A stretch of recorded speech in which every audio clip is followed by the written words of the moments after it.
자, 그러면 오늘 수업을 한번 시작을 해보도록 합시다. 알겠죠? 자, 요거 8번. 자, 요거는 어떤 점에서 좀 틀렸습니까? 기억 때문에 기억은 안 나거든요. 네. 관용을 물어보잖아요. 네. 디귿 디귿이 뭐가 안 기억했는지 모르겠어요. 아. 자, 그러면 우리가 뭡니까? 문장에서 보면 아는 문장, 안긴 문장의 개념을 아마 공부를 하지 않아서 그럴 가능성이 높아요. 알겠죠? 자, 했었는데 까먹었겠지? 그치? 기억은 나요. 그럼 명사절이 뭡니까? 명사 역할을 하는 저 명사절의 표지는? 표지요? 네. 표지가 뭐예요? 명사절임을 나타내는 거. 뭘 가지고 찾을 수 있어요? 그거 기억을 하나도 못하잖아요. 그치? 중학교 쌤이 응. 올라준다 했어요. 아니요, 이건 필수예요, 정말로. 진짜 교과서에 써있었거든요. 쌤이 이거 안 해도 돼 이거. 아니요, 이거는 무조건이요. 이거는 지금 말도 안 되는 소리예요. 진짜 안 해도 된다고 안 했어요. 아이고, 그러면 안 됩니다. 실질적으로 우리가 문제에서 찾으려면 결국 표지라는 걸 알아야 되는 거예요. 알겠죠? 그게 중요한 겁니다. 알겠습니까? 자, 그러면 일단 요거를 간단하게 이제 우리가 필기를 하면서 보도록 합시다. 자, 우리가 이제 일종의 절이라고 하는 것은 다른 말로 안긴 문장이라고 볼 수가 있어요. 그죠? 자, 안긴 문장이라고 하는 것은 설명을 해보면 얘는 바로 뭐다? 원래는 하나의 문장이 그죠? 다른 문장 속에서 마치 하나의 성분처럼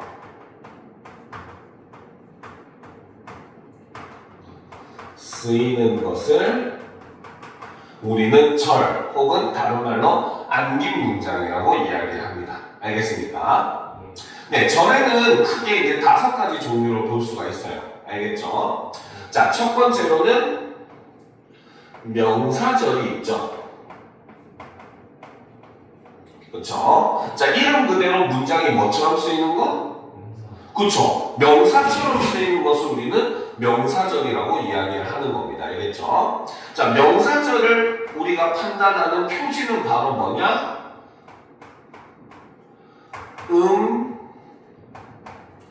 기. 이게 명사절의 표지입니다. 알겠습니까? 즉, 서술어가 되는, 우리 국어에서 서술어가 될 수 있는 것은 3가지 종류가 있어요. 바로 동사, 형용사, 체험 플러스 이다. 요 3개가 서술어가 되는데, 그 서술어의 마지막에 기라고 하는 명사형 전성어미가 붙게 되면 우리는 이것을 명사절이라고 하는 겁니다. 알겠죠?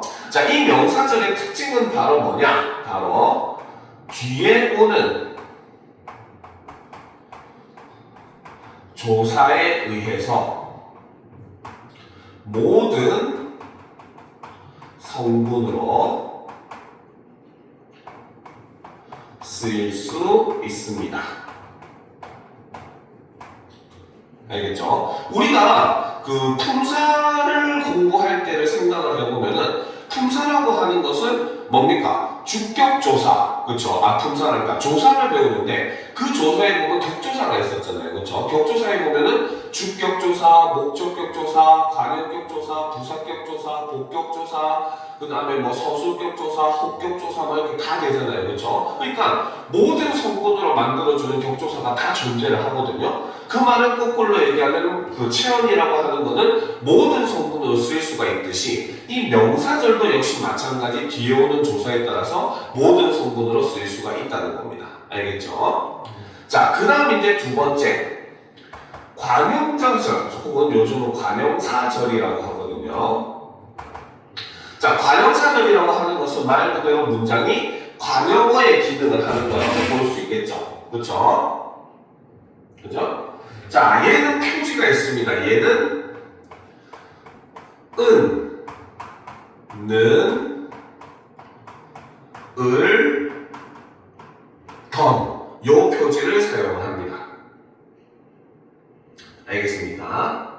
자, 그리고 얘는 관용어의 역할을 하기 때문에 항상 체온을 꾸며주는 역할밖에 하지 못해요. 알겠죠? 자, 그 다음 이제 세 번째가 바로 부사절이 존재를 하죠. 자, 부사절을 이루는 표지는 이, 개, 도로. 그 다음 요즘에는 이 아서, 어서도 가끔씩 부사절로 보기도 합니다. 알겠지? 근데 이건 100% 아니에요. 알겠죠? 왜냐하면 우리가 아서, 어서를 집어넣어서 문장을 만들 때 보면은 앞에 문장과 뒤에 문장이 주어가 동일한 경우에 뒤에 문장 주어를 생략을 하거든요. 알겠습니까? 자, 그런데 이때 우리는 요 뒤에 문장 주어를 생략하는 거를 사실은 앞에 문장은 중간에 안겨 있는 거고 앞에 주어랑 뒤에 문장이 아는 문장이다. 이렇게 보기도 해요. 알겠죠? 뭐 그거는 나중에 문장 같은 거 수업할 기회가 있을 때 좀 더 디테일하게 들어갈 건데 지금은 거기까지는 알 필요가 없긴 합니다. 일단 어쨌든 그 부사절 같은 경우는 이게 도로에서 아서 어서도 이제 그 부사절로 보는 경우도 있다. 이 정도만 알아두시면 됩니다. 알겠죠? 자, 그 다음 이제 네 번째가 바로 서술절이 있는데 서술절은 표지는 없어요. 그런데 얘는 문장 구조를 통해서 보셔야 됩니다. 문장 구조가 주어 더하기 서술어의 형태일 때 이때 있는 뒤에 주어 더하기 서술어가 서술절의 역할을 합니다. 알겠습니까? 예를 들어서 할머니는 귀가 밝으시다 했을 때 할머니도 주어고 귀도 주어잖아. 그렇지? 그렇기 때문에 이 뒤에 있는 귀가 밝으시다가 서술어의 역할을 하는 거예요. 알겠죠? 그 다음 이제 마지막이 인용절. 인용절은 직접 인용과 간접 인용으로 나눌 수 있는데 직접 인용은 직접 인용조사라고 요거를 사용을 하고 간접 인용은 뭐뭐고 라고 하는 간접 인용 조사를 사용을 합니다. 알겠죠? 자, 그래서 기본적으로 우리 국어에서 절은 이렇게 5가지 경우로 볼 수가 있어요. 알겠습니까? 자, 그러면 이제 우리가 여기 예문에 나온 지문들을 한번 분석을 해보도록 합시다. 알겠죠? 자, 그럼 첫 번째 문장부터 한번 보도록 합시다. 자, 배려심이 깊은 철수는 키가 크다라고 되어 있어요. 그렇죠? 자, 여기서 서술어가 될 수 있는 게 뭐가 있습니까? 크다. 또 서술어가 될 수 있는 거. 우리 국어에서 서술어가 될 수 있는 거는 동사, 형용사, 체험 플러스 이다라고 했잖아요. 그렇죠? 자, 그러면 여기서 또 하나가 있습니다. 어떤 게 있습니까? 그렇죠. 바로 여기서는 깊은하고 크다가 지금 서술어의 역할을 하고 있습니다. 알겠죠? 자, 그러면 깊은은 뭡니까? 얘는 깊다에 무엇이 붙었다? 은이라고 하는 관형사형 어미가 붙었잖아요. 그렇죠? 그렇죠. 여기 있는 은이 바로 뭐다? 관형사형 전성 어미가 되죠. 그렇죠? 자, 그렇기 때문에 얘는 뭐가 된다? 바로 관형절이 된다.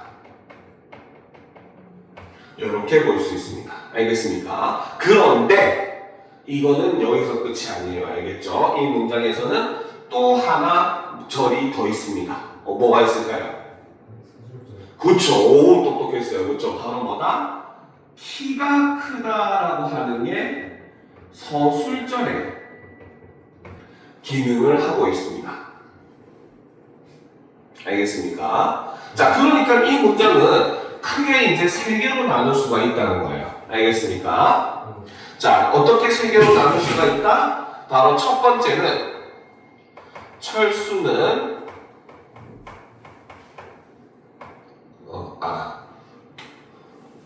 아니지, 이렇게 하면 안 되구나. 첫 번째 문장은 배려심이 깊다. 요 문장이 하나가 있죠. 그렇죠? 두 번째는 철수는 크다. 그리고 세 번째는 키가 크다. 이렇게 세 개의 문장으로 나눌 수가 있습니다. 이해가 됩니까? 그렇죠? 자, 그럼 이제 두 번째 보도록 합시다. 자, 친한 동생이 체육관에 오기로 했다라는 거지, 그렇지? 그죠? 자, 여기서 지금 서술어가 될 수 있는 것은 또 뭐가 있습니까? 그쵸, 친한. 얘는 바로 뭐다? 친하다.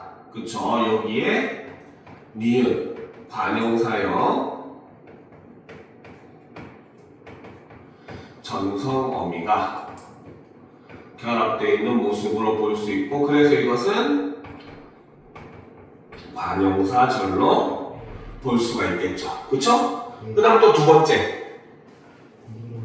그치, 오기.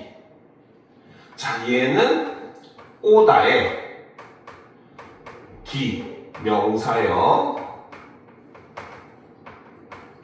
전성, 어미가 사용이 되고 있어요. 그쵸? 자, 그렇기 때문에 얘는 무슨 절? 그쵸, 명사절이 되는 겁니다.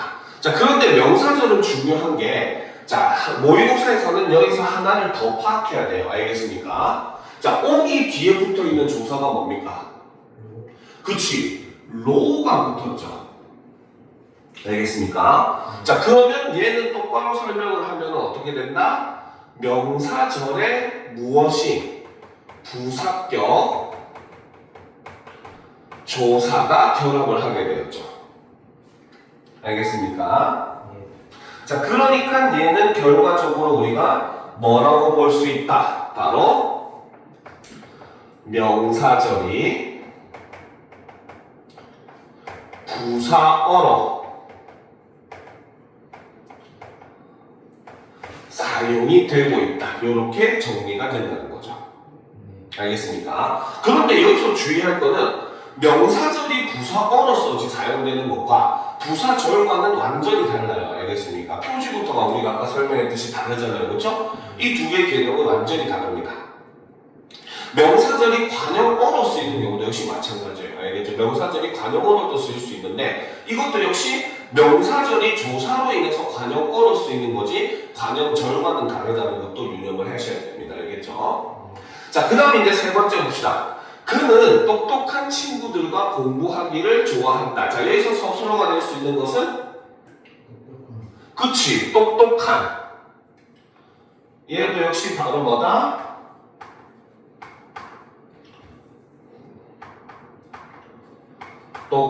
똑똑하다. 그쵸, 여기에 니은, 관형사형, 전성, 어미가 결합되어 있고 여기서도 역시 관형사절이 사용되고 있는 모습을 볼 수 있겠죠. 그쵸? 그 다음 또 두 번째. 그치. 공부하기. 자, 하기라고 하는 것은 바로 뭐다? 공부라고 하는 명사에. 그쵸? 자, 그 다음에 하다라고 하는 접사, 용언으로 만들어주는 용언 파생 접사입니다. 알겠습니까? 자, 그리고 여기에 뭐가 붙었다? 기, 바로 명사, 형, 전성, 어미가 결합되어 있는 모습을 볼 수 있겠죠. 그쵸? 그치? 그럼 당연히 얘도 무슨 절? 그쵸? 명사절이 됩니다. 그쵸? 그런데 명사절 다음에 있는 조사가 뭐야? 르이죠. 그쵸? 그러면 얘는 명사절의 무엇이? 목적격 조사가 붙은 형태이고 그래서 얘는 다른 말로 바로 뭐다? 명사절이 목적어로 사용이 된다. 이렇게 볼 수 있다는 거죠. 알겠습니까? 자, 그러면 적절하지 않은 것은 몇 번이다?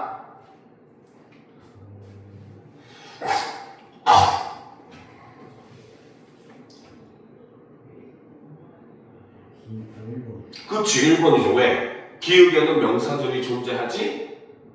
그치, 않는다는 거죠. 이해가 됩니까? 그죠?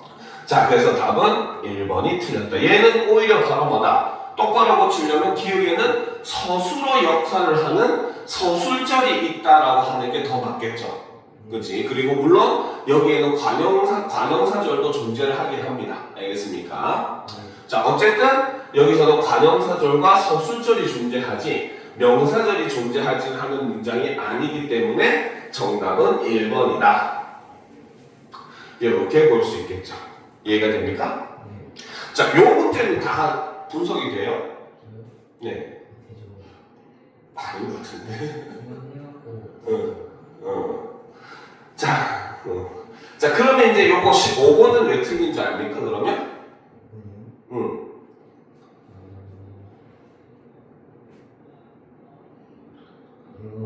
네. 그치, 얘는 탈락이 일어나지 않았습니다.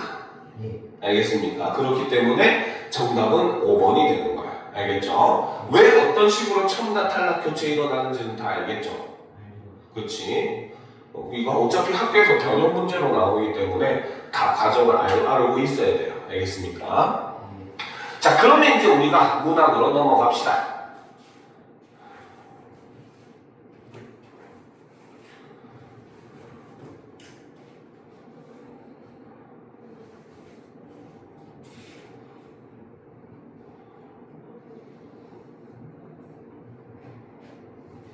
자, 31번부터 34번까지 문학 지문으로 넘어갑시다. 고전 소설이네요. 자, 보도록 합시다. 자, 유생전이라고 하는 작품을 같이 한번 살펴보도록 합시다. 알겠죠? 자, 준비됐습니까? 자, 이 소설은 이제 고전 소설이고 이제 한문으로 쓰여진 한문 소설이고, 알겠죠? 그리고 애정 전기 소설이면서 영웅 소설적인 측면도 드러나요. 애정 전기는 뭐냐면은 사랑을 담은 소설인데 뭐다 약간 비현실적인 내용이 담겨 있는. 가장 애정 전기 소설하면 가장 대표적인 소설이 이생규장전을 들 수가 있거든요. 알겠죠? 이생규장전을 보게 되면은 이생이라는 사람이 이제 최여인을 처음 만나게 돼가지고 둘이 사랑에 빠집니다. 알겠죠? 그러다가 이제 뭐 가진 고난을 겪어가지고 둘이 결혼을 하게 돼. 근데 하필이면 그때 정유재란이 터집니다. 그래서 그로 인해서 아내가 죽음을 맞이하게 돼요. 근데 나중에 집에 돌아왔는데 그 아내가 귀신이 돼서 나타난 겁니다. 그래서 남편과 같이 잘 먹고 잘 살다가 이제 갑자기 시간이 돼서 아내가 이제 저승으로 돌아가는, 그러면서 결말이 되는 그 작품이 이생규장전이거든요. 그래서 이런 것들이 가장 대표적인 애정 전기 소설이다라고 볼 수 있어요.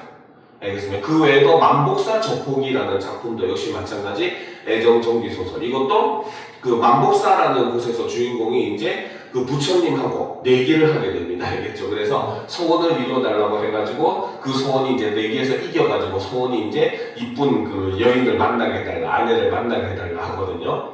그래가지고 이제 그 어디로 가라 해가지고 어디 갔더니 거기서 진짜 아름다운 여인을 만나요. 꿈에 그리던, 알겠죠? 이상형을 만나게 돼요. 근데 알고 봤더니 이 여자가 얼마 전에 죽은 여인이었던 겁니다. 알겠습니까? 그래서 이제 그런 애정 전기 소설 같은 그런 작품들과 유사한 면이 있다. 그래서 그런 것과 확장해가지고도 시험에 나올 수 있으니까 같이 알아두면 도움이 되겠죠. 그렇죠? 자, 그래서 이런 애정 전기 소설의 모습을 띠면서도 영웅 소설의 모습도 띠고 있는 게 바로 이 작품 유생전이라고 하는 작품입니다. 자, 쌤님이 이런 유형의 문제를 풀 때는 항상 이 키워드를 먼저 보라고 했어요. 그쵸? 자, 보다 합시다. 유생전은 초월적 존재의 도움을 받아서 남녀가 결연의 어려움을 극복하는 환상적인 요소를 지닌 작품이다. 자, 그러면 일단 우리가 판단해야 될 게 바로 첫 번째, 어떤 초월적 존재가 도움을 주는가, 이걸 파악해야 된다는 거죠. 그쵸? 그리고 두 번째는 바로 뭐다? 결연의 어려움을 극복하는 환상적인 요소를 가졌다고 했는데, 그러면 두 번째로 이제 바로 뭐다?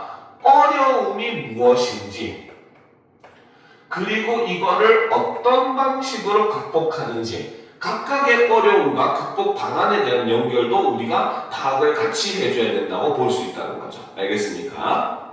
자, 계속 봅시다. 여성 주인공은 사회적 권력 구조를 따르려는 주변 인물들의 반대에도 불구하고 적극적으로 신의를 지키려는 모습으로 그려진다. 자, 그러면 바로 뭐다? 자, 주변의 인물들은 어떤 행동을 한 사람? 사회적 권력 구조를 따르라고 하는 그러한 인물이라는 거죠. 그렇죠? 그런데 반대로 주인공은 어떻다? 적극적으로 신의를 지켜주는 모습을 드러나는 게 여성 주인공의 모습이고, 이런 모습은 주변 인물과 서로 대비되는 모습으로 볼 수 있다는 겁니다. 알겠습니까? 그러면 파악하는 세 번째도 어떤 장면에서 이런 모습이 드러나는가를 우리가 파악을 해줘야 된다는 거예요. 알겠습니까? 자, 그 다음 이제 그 다음 봅시다. 특히 여성 주인공이 사회적 지위가 높은 인물에 의해 시련을 겪고 이를 극복하는 것은 서사의 흥미를 강화한다. 자, 그러면 사회적 지위가 높은 인물이 누구인지, 그리고 이 사람이 어떤 시련을 주는지, 그리고 그거를 어떠한 방법으로 극복하는지도 역시 중점적으로 파악을 해줘야 되는 내용이라고 볼 수 있다는 거죠. 알겠습니까? 자, 그래서 우리가 키워드를 통해서 작품을 어떤 방향으로 어떤 내용을 파악해야 하는가라는 것을 알아둘 수 있다면은 사실상 이 키워드 문제가 작품을 이해하는데 굉장한 우리에게 이제 힌트를 주는 그러한 문제라고 볼 수 있습니다. 알겠죠? 자, 그럼 질문으로 넘어가 보도록 합시다. 문학에서는 어느 작품에서 틀렸어? 이거는 안 틀렸어, 그래도? 다행이네요.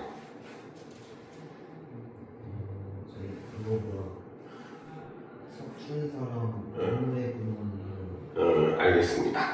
자, 그러면 일단 요거 우리가 같이 처음부터 분석을 해보도록 합시다. 알겠죠? 자, 상서 또한 묵묵히 아무 말도 하지 못하자 여러 친족들이 역시 그에게 말하였다.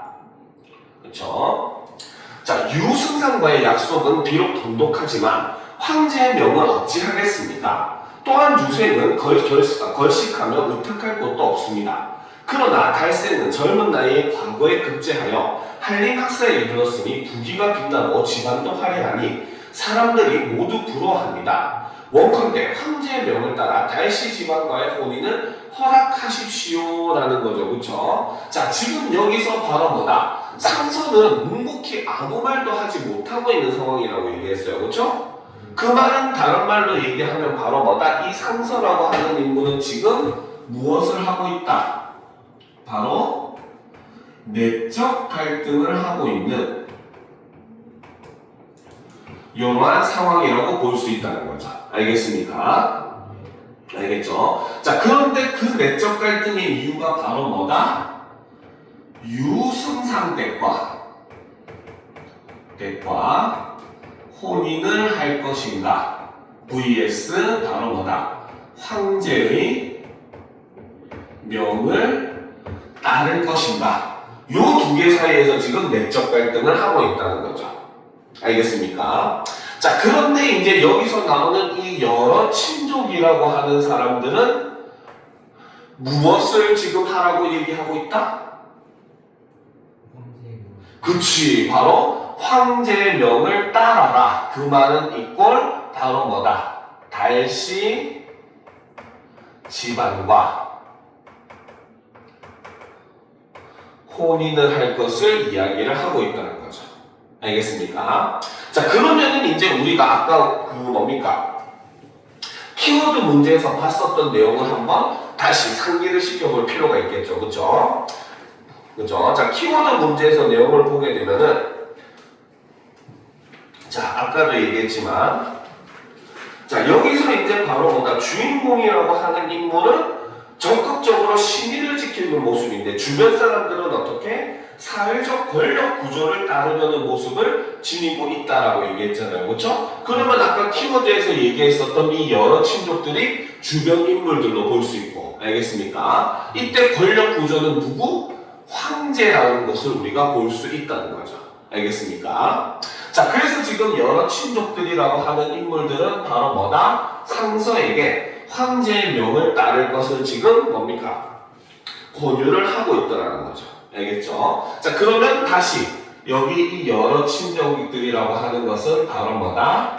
사회적 권력 구조를 따르는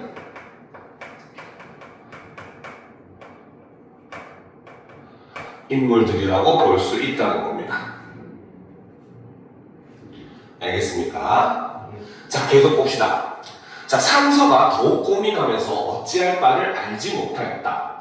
이때 황제가 또 교서를 내려서 말하였다. 그렇죠? 듣건대 유생이 아직도 경의 집에 머물러 있어 달목지방과의 혼인을 망설이고 있다 하니 이것은 무슨 까닭인가? 만약 분명을 따르지 않는다면 먼저 조국을 참수하고 상서의 일족을 멸하겠노라라는 거죠. 그쵸? 그지? 자, 우리가 아까 키워드에서 특히 마지막 부분에 바로 뭐다? 사회적 지위가 높은 인물에 의해서 시련을 겪는다고 했잖아. 그쵸? 그 시련의 주체가 바로 누구였다 알고 보니? 황제라는 거죠. 알겠습니까? 자, 그래서 지금 여기서 황제는 바로 뭐다?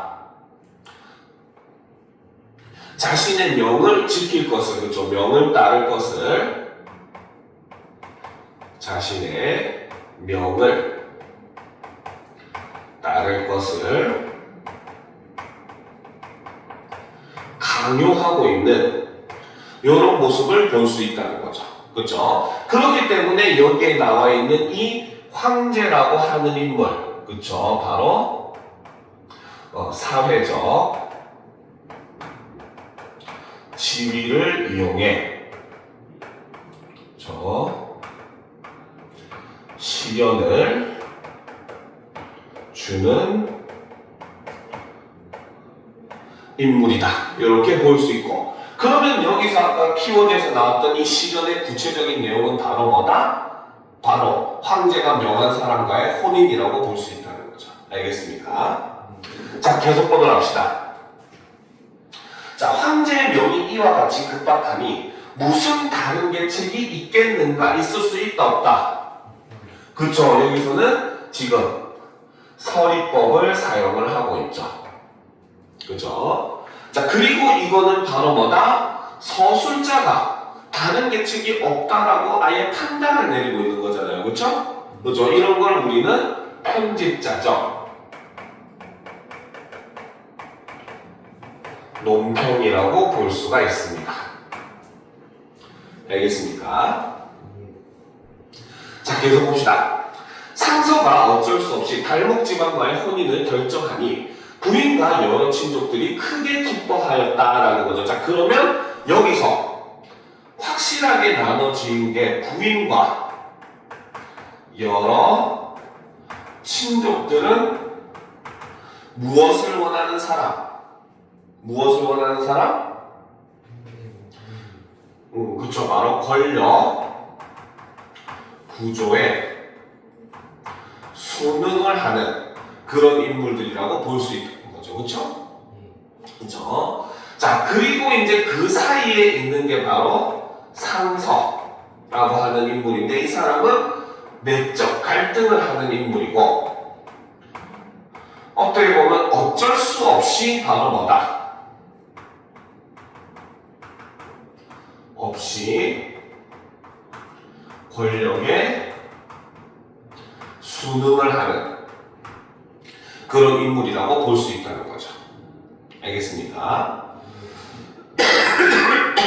아, 공기가 너무 안 좋아. 오케이? 자, 계속 봅시다.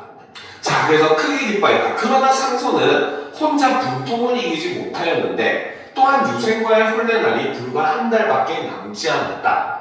이때 남자가 이 말을 듣고 놀라고 어쩔 줄을 몰라 부모를 찾아뵙고 말하였다. 한 여자가 두 남편을 섬기는 것이 예전의 예에 있습니까? 상서는 묵묵히 아무 말도 못하였다. 부인이 남자를 꾸짖어 말하였다. 너는 규방에 있는 여자로서 부모의 처분을 기다릴 것이지 이처럼 하소연하는 일은 내가 관여할 바가 아닌데 너는 어찌 여기에 와서 쓸데없는 말을 하느냐라는 거죠. 자, 여기서 이 부인이라고 하는 인물은 바로 뭐다? 남자에게 그냥 부모의 처분을 기다려라 이렇게 얘기를 하잖아. 그치? 그렇죠? 굉장히 뭐다? 봉건적인 사고방식을 지닌 가치관을 지닌 인물이라고 볼 수 있다는 거죠. 알겠습니까? 자, 그런데 반면에 지금 남자는 아빠한테 와서 어떻게 하고 있어? 한 여자가 두 남편을 섬기는 것이 예전에 예 있습니까? 라고 얘기를 하고 있잖아요. 그렇죠? 자, 여기서 지금 바로 뭐다? 남자라고 하는 인물은 굉장히 적극적이고 주체적인 그런 인물이라고 볼 수 있다는 겁니다. 알겠습니까? 자, 그러니까 지금 이 사람들과 완전히 반대되는 위치에 있는 사람이 바로 낭자이고, 그렇죠? 이 사람은 바로 뭐다? 유승상댁과의 신의를 중시하는 이러한 인물이라고 볼 수 있다는 거죠. 알겠습니까? 자, 계속 보도록 합시다. 자, 남자가 자리에서 일어나 두 번 절하고 울며 대답하였다. 아버님께서 전날에 유승상과 금석처럼 굳게 정원을 하시고 또한 저로 하여금 그 승상 앞에서 예를 행하게 하셨습니다. 유승상께서도 역시 저에게 옥지환을 주시면서 이것으로서 너는 마침내 유씨 집에 들어오라고 하셨습니다. 자, 그러면 이 옥지환이라고 하는 소재는 바로 뭐다? 바로 유승상 댁과의, 그쵸? 바로 혼약의 증거라고 볼 수가 있겠죠. 그렇죠? 결혼의 일종의 증표라고 볼 수가 있습니다. 알겠죠? 혼약의 증거이자 사랑의 증표죠. 자, 계속 봅시다. 저는 그 이후로부터 유씨의 가문에 들어간 것으로 알고 더 이상 다른 생각을 하지 않았습니다. 그런데 지금 듣건대 달목지방과 혼인을 결정하셨다고 하니 이것이 사실입니까? 부인이 그 말을 듣고 말하였다. 다른 방법이 없다. 황제께서 하교하심이 이와 같으니 형세상 어찌할 수가 없다. 비록 부모라 하더라도 어찌하겠느냐. 남자가 눈물을 흘리며 말하였다. 만약 애초에 유승상 댁과 정혼할 일이 없었다면 제가 규방에 있는 몸으로 어찌 이것저것 가릴 수 있겠습니까? 이렇게 찾아뵙고 당돌하게 아뢰는 것은 사사로운 욕심에 예를 잃어서 여러 사람들에게 비웃음을 받을까 두렵기 때문입니다. 자, 지금 황하가 아직도 허리띠처럼 되지 않았고 태산도 역시 숫돌처럼 되지 않았으니 원컨대 부모님은 예전의 약속을 저버리지 마시고 다시 깊이 생각하소서. 제가 오랫동안 규방에 있으면서 병사를 조금 읽었으니 충신은 두 임금을 섬기지 않고 열녀는 두 남편을 섬기지 않는다는 것을 모르지 않습니다 라는 거죠. 자, 그래서 이 부분에서는 바로 뭐다? 유교적인 가치관이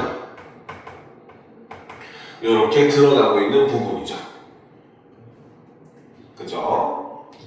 자, 제가 이미 유승상 댁에 예를 행하였는데 또 달씨 지방과 혼인을 한다면 이것은 두 남편을 섬기는 것과 무엇이 다르겠습니까? 자, 그래서 여기서는 바로 뭐다? 자신의 주장을 하는 근거로서 바로 뭐다? 유교 경전의 내용을 근거로 사용을 하고 있다고 볼 수 있겠죠. 그죠? 그래서 유교 경전의 내용을 가지고 와서 내가 이 달씨 지방과의 혼약을 할 수 없다라고 하는 근거로 쓰고 있습니다.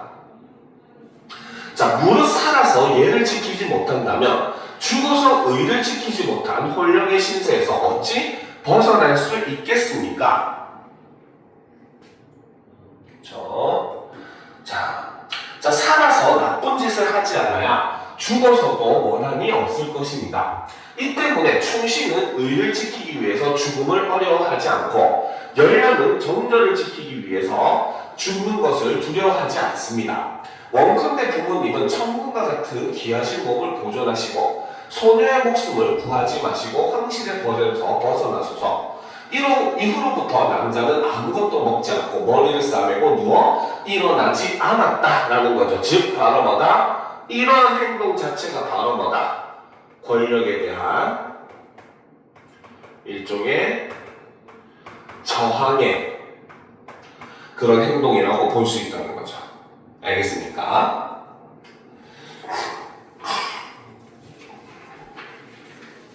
됐습니까? 그렇죠? 자, 그리고 이제 그러면서도 또 여전히 바로 뭐다? 부모님은 천국과 같은 귀하신 몸을 보존하시고 소녀의 목숨을 구하지 마시고 황실에 벌에서 벗어나소서 하면서 이제 자기보다 부모님을 또 걱정하는 모습도 볼 수 있다는 거죠. 알겠죠? 자, 중요한 부분 줄거리 봅시다. 유생은 방상사의 집을 떠나고 방랑자는 달생과의 혼례일에 자결을 한다라는 거죠. 죽음을 맞게 됩니다. 비극적인 전개죠. 그렇죠? 자, 유생은 꿈을 통해 방랑자의 죽음을 알게 되고 그리움에 방랑자의 무덤을 찾았다가 설핏 잠에 든다라는 겁니다. 자, 그래서 이제 여기서 보면은 바로 뭐다? 방랑자는 결국은 어떻게? 혼례일에 달생과의 혼례일에 자결을 하는 모습을 보여준다는 거죠. 그렇죠? 이것이 바로 뭐다? 앞에서 제시했었던 그렇죠? 바로 뭐다? 바로 권력이 높은 인물, 바로 황제였죠. 에 의한 시련에 대한 대처 방안이라고 볼 수 있다는 겁니다. 알겠습니까? 결국은 죽음을 선택을 하게 됐다는 거죠. 자, 그런데 이제 방랑자의 무덤을 찾았다, 꿈을 꿨다는 거죠. 보도록 합시다. 자, 꿈에서 깨어나 꿈속에서 있었던 일을 생각하면서 무덤을 살펴보니 무덤이 갈라지고 낭자가 다시 살아났다. 좀비인가 봐요. 그렇지? 그죠? 자, 여기서 이제 바로 뭐다? 전기적 요소가 발동을 하는 거죠. 됐습니까? 자, 유생이 놀라고 기쁘고 정신이 없어서 묵묵히 아무 말도 못하고 낭자와 서로 바라보면서 눈물만 흘렸다. 잠시 뒤에 낭자가 눈물을 닦으면서 말하였다. 저와 낭군의 인연이 이렇게 열고 그동안 많은 어려움이 있었습니다.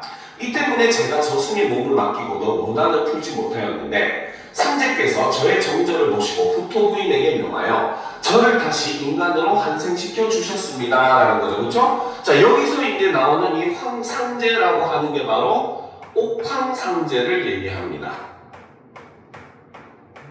알겠죠? 그리고 여기에 있는 이 후토 부인도 옥황상제의 부하이자 일종의 신격인 인물이에요. 알겠습니까? 자, 그러니까 여기에 있는 지금 옥황상제와 요 후토 부인이라고 하는 인물들이 바로 뭐다?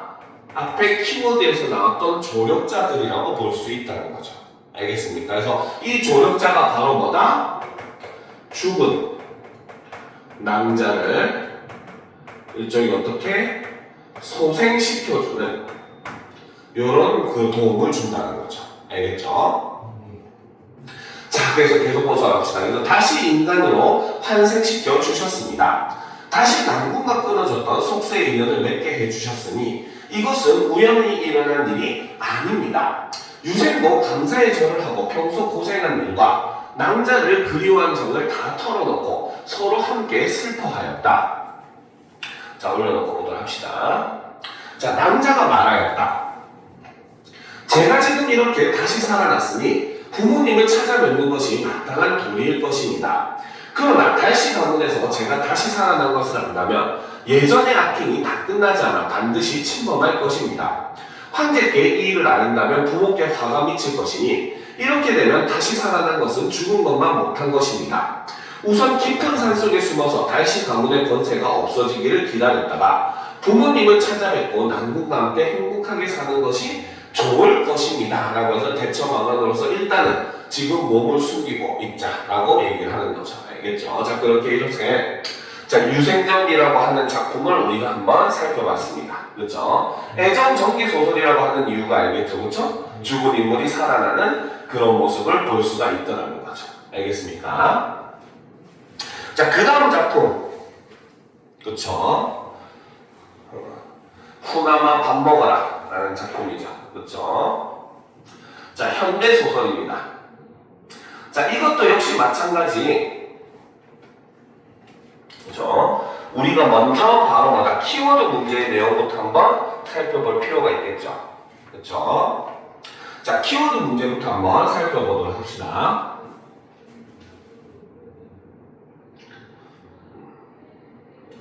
자, 봅시다.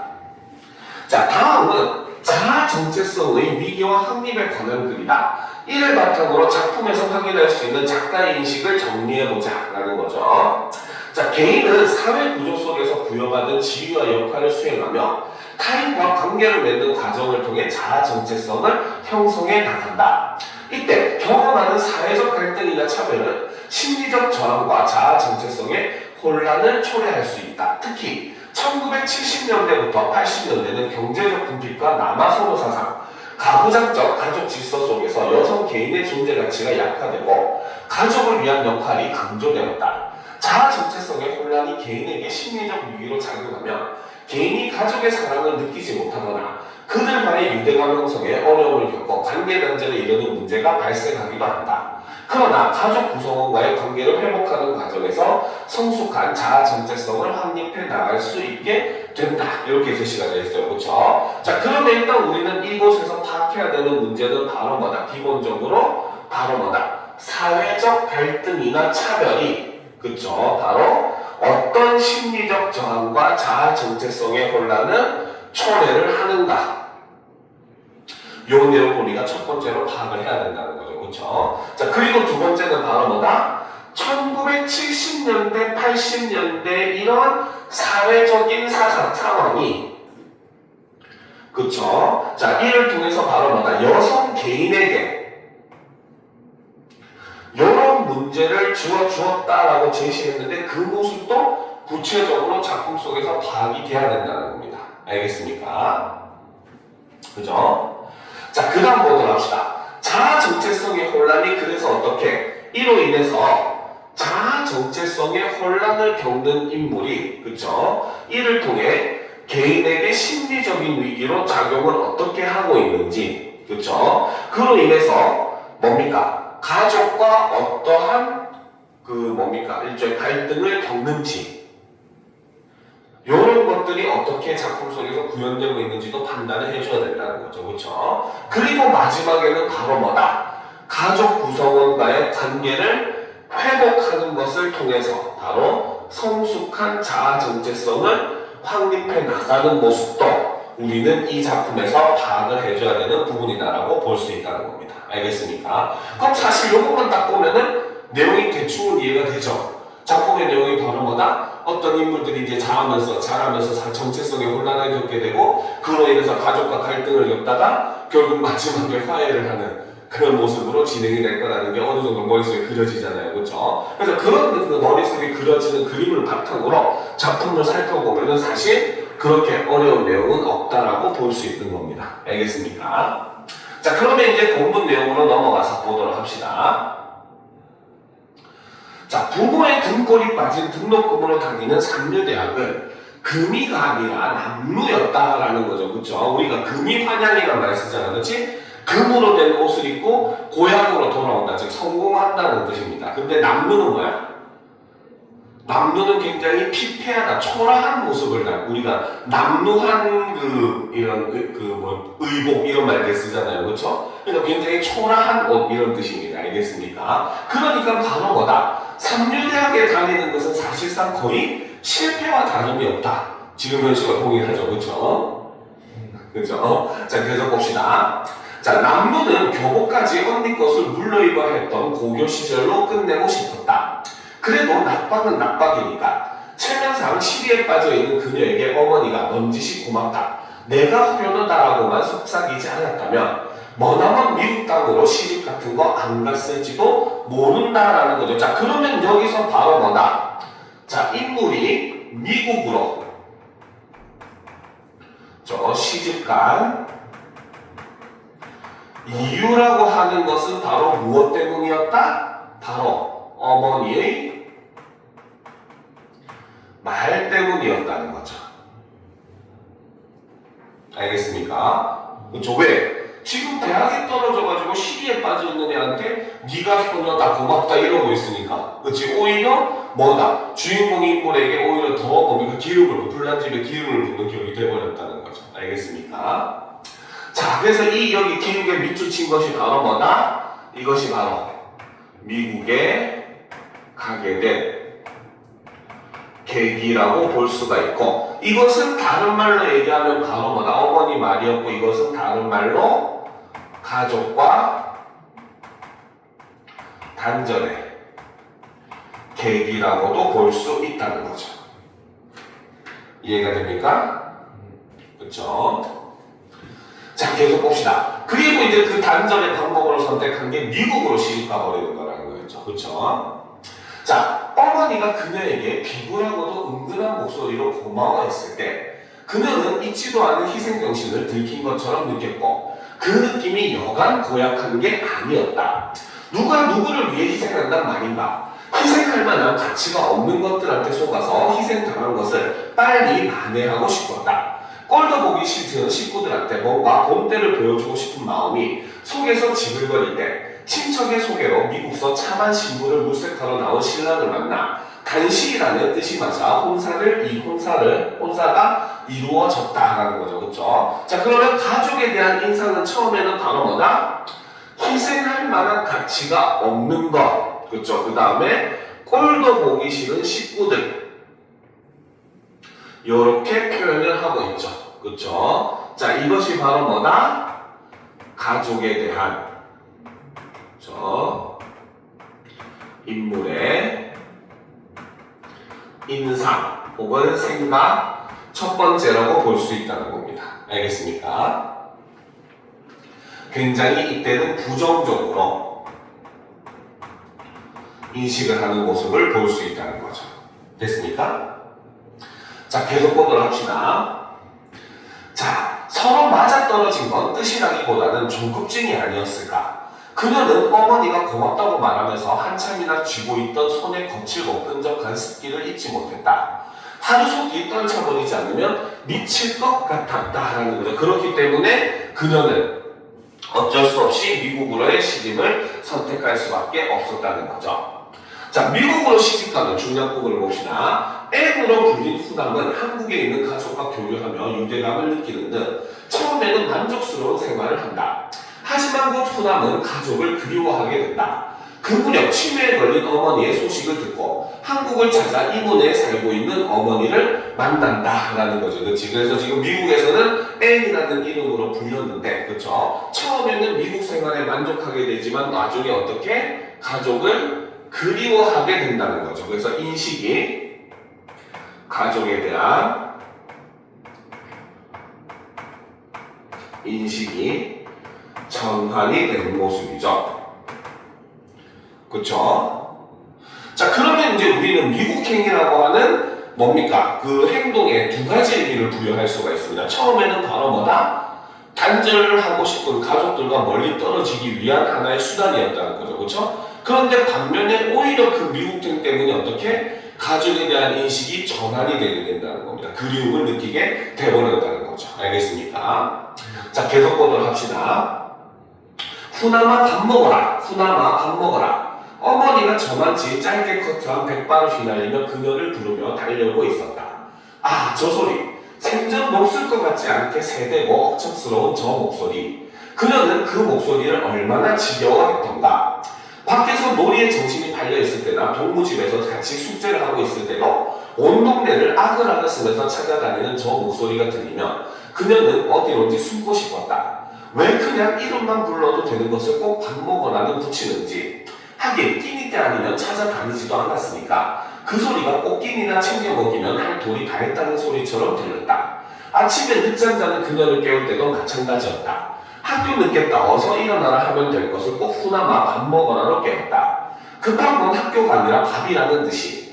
어렸을 때는 밥 먹어라 소리가 그리도 듣기 싫더니 자라면서 후남이라는 이름을 더 싫어하게 되었다. 즉 바로 뭐다? 그 전에 있었던 바로 뭐다? 가족들에 대한 이런 미움이 오히려 뭘로? 자기 자신에 대한 미움으로 변화를 확장이 되고 있더라는 거죠. 알겠습니까? 그래서 이 부분을 보게 되면은 그죠? 자, 어렸을 때는 여기서부터 이름을 더 싫어하게 되었다라고 하는 것은 바로 뭐다? 가족에 대한 부정적 인식이 자신에 대한 미움으로 변화를 하고 있는 모습을 보여주고 일종의 이런 것이 바로 뭐다? 정체성의 혼란이라고 볼 수 있다는 거죠. 알겠습니까? 왜 혼란해? 이 가족도 싫고 자기라는 존재도 싫은데 자기라는 존재는 이 가족에 속해 있는 인물이잖아요. 그렇죠? 그러니까 거기서 괴리감, 혼란을 느낄 수밖에 없다는 거죠. 알겠습니까? 자, 계속 봅시다.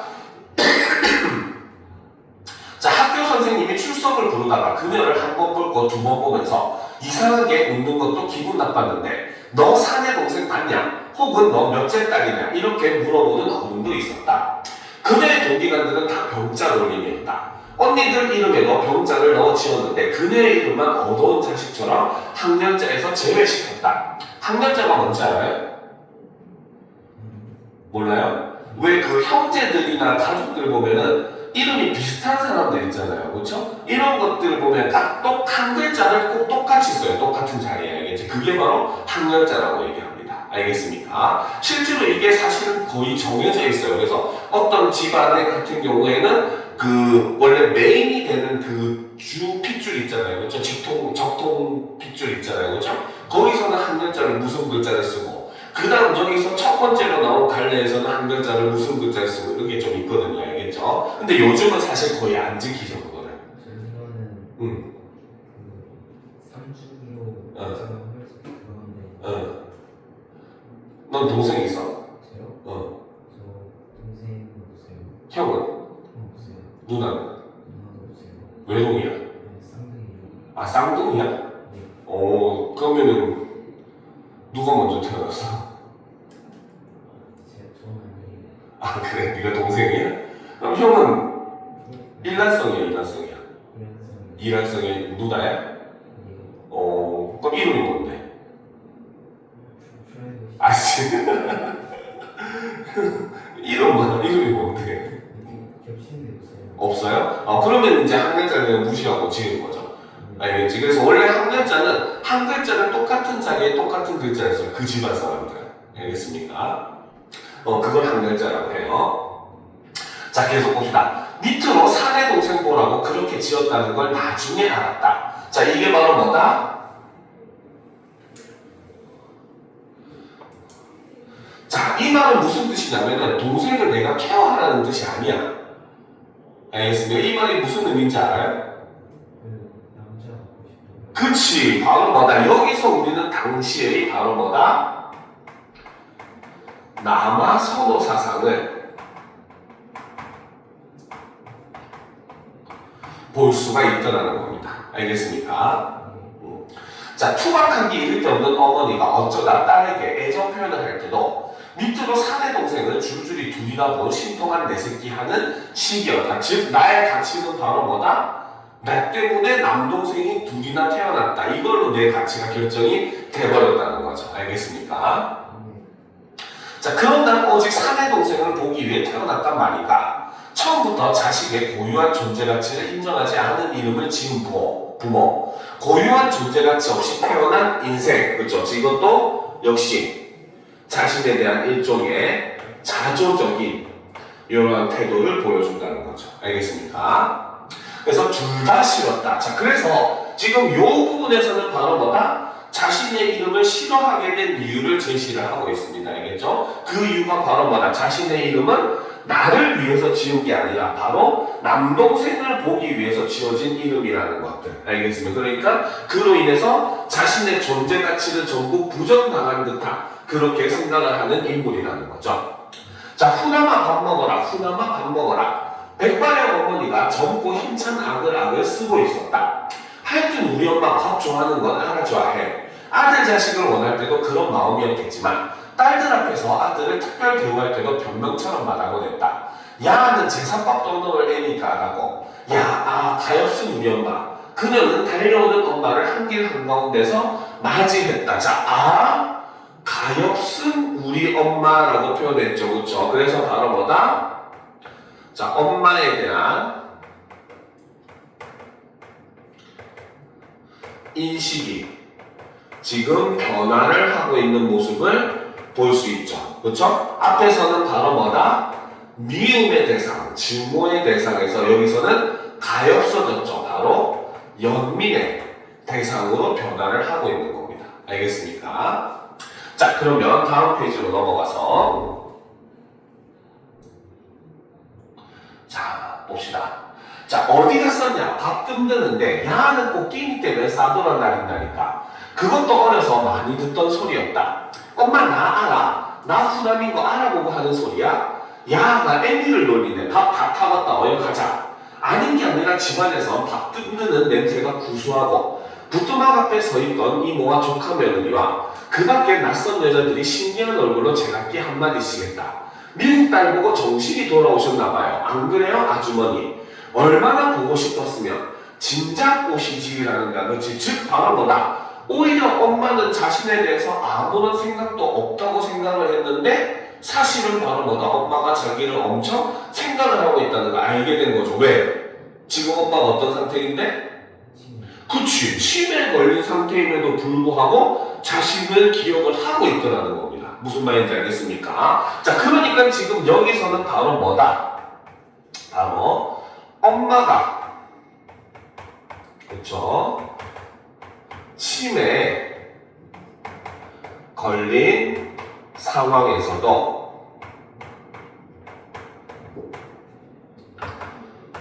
후남을 기억하더라는 거죠. 알겠습니까? 그 말은 바로 뭐다? 그전에는 엄마에게 자신은 아무런 가치도 없는 그저 남동생을 낳기 위한 하나의 수단에 불과했다라고 스스로를 굉장히 자조적으로 생각을 하고 있었는데 사실은 그게 아니라는 것을 깨닫게 되는 일종의 계기라고 볼 수 있다는 겁니다. 알겠습니까? 자, 계속 봅시다. 자, 정신이 돌아온 건지 더 달아난 건지 나는 10년 감수했다. 귀한 손님 왔으니까 반찬 한 가지라도 더 챙겨오라고 야내로 건너가서 찌개간도 먹고 나중에 고구마도 좀 쪄오라고 이르고 있다가 보니까 우리 집 굴뚝에서 연기가 나지 뭐냐. 마당에도 연기가 자욱하고 불난 줄 알았어. 이 화상이 이제 안 하던 불장난까지 하니 어쩔 거나 한다름에 달려와 보니 멀쩡하게 밥을 짓고 있지 뭐냐. 곧잘 지었어. 안 쓰던 무쇠소도 깨끗이 가셨나봐. 밥에 녹물이 하나도 안 든 거 보렴. 녹물이 안 들었는지 몰라도 밥 뜸드는 냄새에는 무쇠 냄새도 섞여 있었다. 매캐한 연기 냄새도 연기가 벽의 균열을 통과하면서 묻혀온 흙냄새도 그 모든 냄새와 어우러진 밥 뜸드는 냄새가 그렇게 좋을 수가 없었다. 이 냄새, 이 편안함, 몇 생을 찾아 헤맨 게 바로 이 냄새 아니었던가 싶은 원초적인 냄새. 바로 이 냄새가 바로 뭐다? 바로 후남에게 위로가 되는 그쵸? 대상이고 이것은 바로 뭐다? 바로 후남에게 가족의 소중함을 일깨우는 일종의 매개체의 역할을 하는 그러한 냄새라고 볼 수 있다는 거죠. 알겠습니까? 자, 계속 봅시다. 그래서 원초적인 냄새. 이열치열이라더니 음식 때문에 뒤집힌 비위를 부드럽게 위로하는 이 편안한 냄새. 어머니는 왜 아무 연고도 없는 이리로 왔을까? 나는 또 생전 처음 맡아보는 이 냄새가 왜 이렇게 좋은가라고 하면서 가족에 대한 치매에 걸린 어머니의 행동을 통해서 가족에 대한 인식이 변화를 하게 되고 그렇죠. 그로 인해서 자신의 정체성을 확립해가는 인물의 모습을 그린 소설이 바로 이 후남아 밥 먹어라 라고 하는 작품인 겁니다. 어떻게 보면 이 후남아 밥 먹어라 라고 하는 말이 바로 뭐다? 사실은 후남에 대한 우리나라 사람들이 그런 거 있잖아요. 우스갯소리로 한국 사람들은 밥의 진심이다 라고 해가지고 모든 인사가 다 밥으로 통한다 라고 하면서 하잖아요. 그만큼 밥이라고 하는 거는 우리 한국인의 정서에서 굉장히 중요한 위치를 차지합니다. 알겠죠? 그러니까 사실 이 어머니가 얘기했던 후남아 밥 먹어라라고 하는 얘기는 그 속에는 사실 뭡니까? 표현하지 못했던 후남에 대한 어머니의 애정이 담겨있는 표현이었다고 볼 수 있었다는 거죠. 그러니까 처음에는 자신이 가족이 또 싫고 자신에 대한 정체성의 혼란을 겪을 때는 그러한 생각이 굉장히 싫었는데 그런 말도 싫고 자신의 이름도 싫고 모든 게 싫었다는 거죠. 이 이름이 싫었다는 게 바로 정체성의 혼란을 겪는 모습을 드러내는 겁니다. 알겠죠? 그런데 치밀거린 어머니가 자신을 왔다고 하는 소리에 자신을 기억해내고 그리고 그 예전에 했었던 그 후남아 밥 먹어라라는 말을 다시 듣게 되면서 오히려 그 속에 들어있었던 사실 깊은 의미를 이제는 깨닫게 되고 그렇죠. 그로 인해서 가족의 사랑에 대해서 어머니의 사랑에 대해서 다시금 깨닫게 되면서 정체성을 확립하는 그러한 소설이 바로 이 후남아 밥 먹어라라는 소설이라고 볼 수 있다는 거죠. 알겠습니까? 자, 이번 시간은 여기까지 하고 잠시 쉬었다가 이어서 우리가 또 분석을 하도록 합시다. 알겠죠? 목이 완전히 갈 것 같아.